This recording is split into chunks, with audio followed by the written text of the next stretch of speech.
जम्मू कश्मीर और उसके बाद हरियाणा के लिए हुए विधानसभा चुनाव ने बीजेपी की मुश्किलें बढ़ा दी हैं।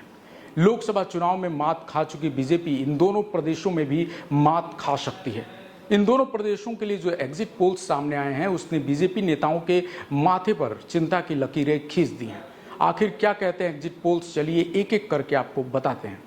पोल ऑफ पोल्स के मुताबिक हरियाणा के 12 सर्वे में कांग्रेस की सरकार बनती दिख रही है। आप सोच सकते हैं कि कांग्रेस किस तरीके से मजबूत हुई है। इस पार्टी को 56 सीटें मिलने का अनुमान है। भाजपा बहुमत से काफ़ी दूर सिर्फ 27 सीटों पर सिमट सकती है।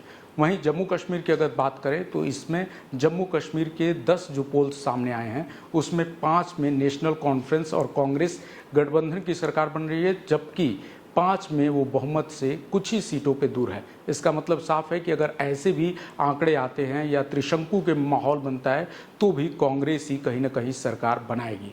भाजपा की बात करें तो सिर्फ 30 सीटों पे यहाँ सिमट जाएगी और पीडीपी और अन्य को बात करें तो 10-10 सीटें मिल सकती हैं।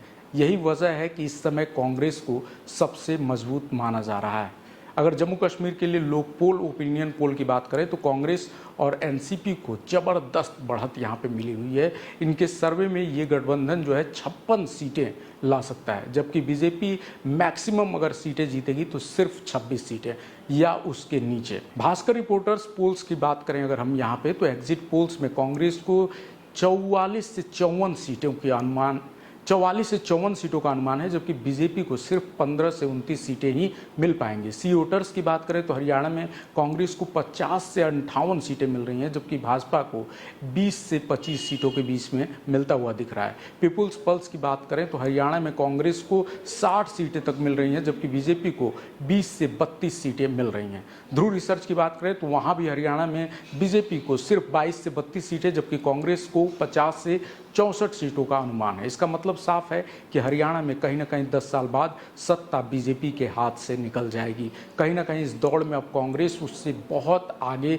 निकल गई है और यही वजह है कि बीजेपी के नेताओं के चेहरे पर सिकन है। जम्मू कश्मीर की बात करें तो जम्मू और कश्मीर में सी वोटर ने नेशनल कॉन्फ्रेंस कांग्रेस गठबंधन को 40 से 48 सीटें दे दी है। आप सोच सकते हैं कि बीजेपी को यहाँ कितना बड़ा झटका लग सकता है। भास्कर ने जो अपना सर्वे किया है उसमें भी नेशनल कांग्रेस और कांग्रेस गठबंधन करीब करीब 40 सीटों पर आगे बढ़त लिए हुए हैं, जबकि बीजेपी सिर्फ 20 से 25 सीटों पर सिमट जाएगी। एक्सिस माई इंडिया का भी जो सर्वेक्षण है उसमें भी एनसी और कांग्रेस को 35 से 45 सीट, जबकि बीजेपी को 24 से 35 सीटों के बीच दिखाया जा रहा है।